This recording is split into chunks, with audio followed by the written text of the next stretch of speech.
I was talking about encapsulation. So as you can see here in this diagram, this is the library class, right? And what have we done is we have put all the group objects inside this library class. And what have we done is inside this class, as you can see, we have these properties and we have these methods together wrapped up, right? We have wrapped up the methods and these methods which will act on these properties here. Okay, so using these methods, the users, okay, here below, as you can see, users. So this is the external world I was talking about. So in the external world, what do we have? We have the users or the programmers, whatever you call it. So these users will interact with these data members, with these properties, with the help of these data members. Methods, right? So inside this class, these properties and these properties solely belong to the objects, okay, of this class. And these methods, they don't belong to the objects of this class, but they will serve as a medium, okay, of communication between the user and the object. That is why we have these properties and the associated methods, okay, of the objects wrapped together inside this class. This is what encapsulation is. Okay, this is what encapsulation is.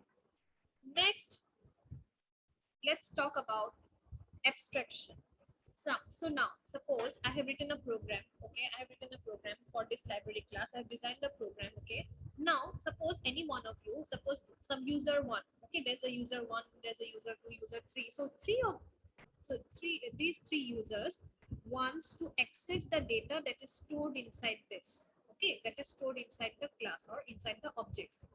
The users want to retrieve the data or access the data, okay. So what will you do? You will call the get data method.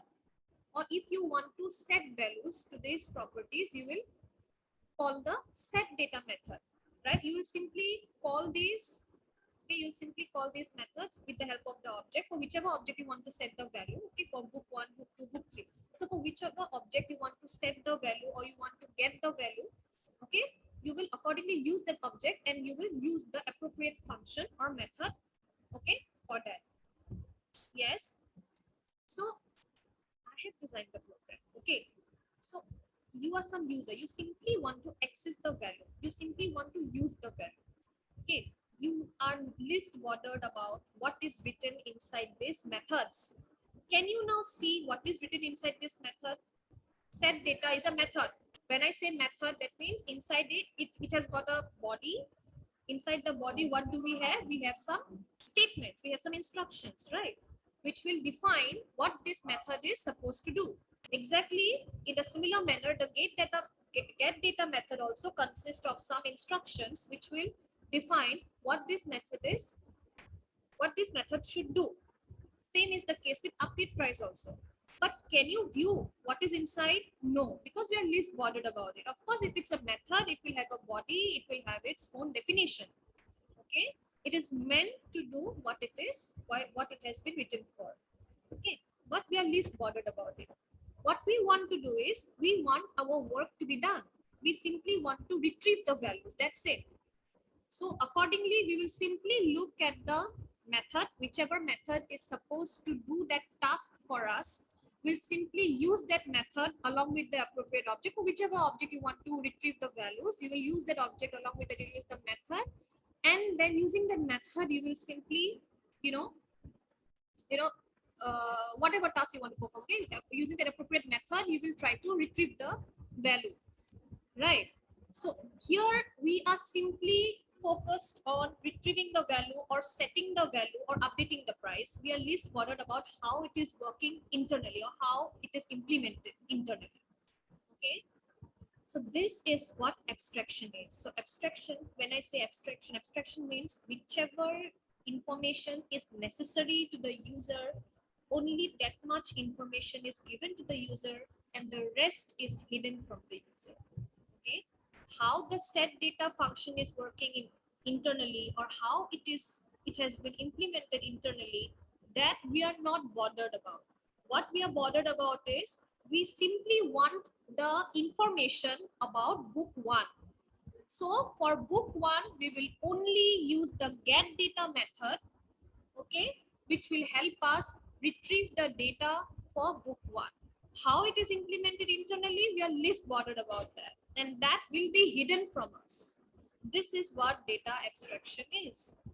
Anybody has any doubt? No doubt, ma'am. Clear for all? Yes, ma'am. Yes, ma'am. I want a response from everyone. Yes? ma'am. Okay, okay. Then coming to data hiding, the last concept, okay, for today, data hiding, because encapsulation and abstraction and data hiding, these are all related. So talking about data hiding, what is data hiding? You know the access specifiers, right? Private, public, protected, you have already used them. Public is when everything is public to the real, outside world, okay? Anybody can access any class, okay? Any object, any class can access the data members, right? That is public, it's open to all. Protected is used in inheritance. So let's not come to protected. Private, what is private? When we don't want our data to get manipulated accidentally, then we,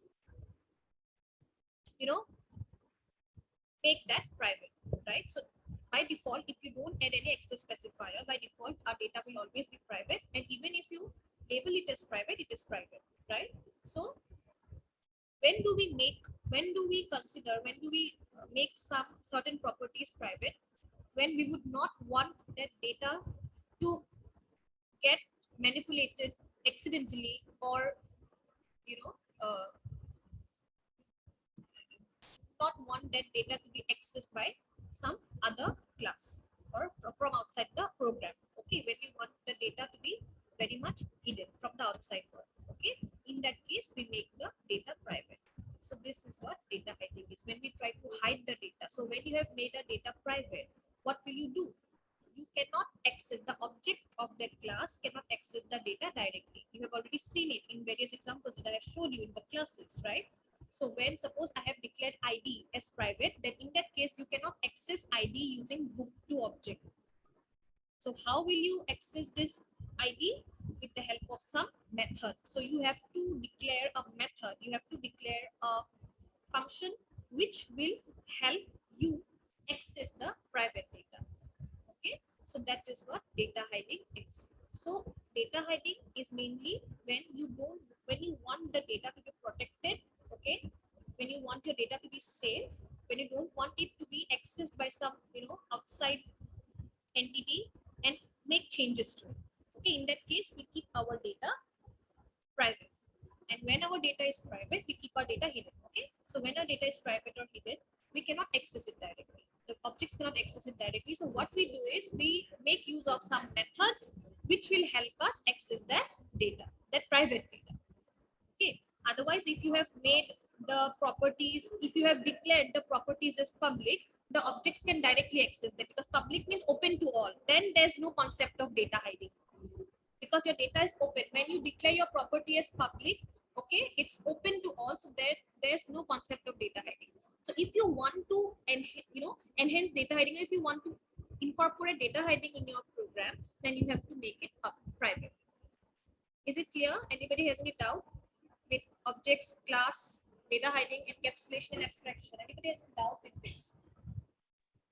No, ma'am. Yeah. No, ma'am. Okay. Okay then. So that's what it means. First, respond to attendance.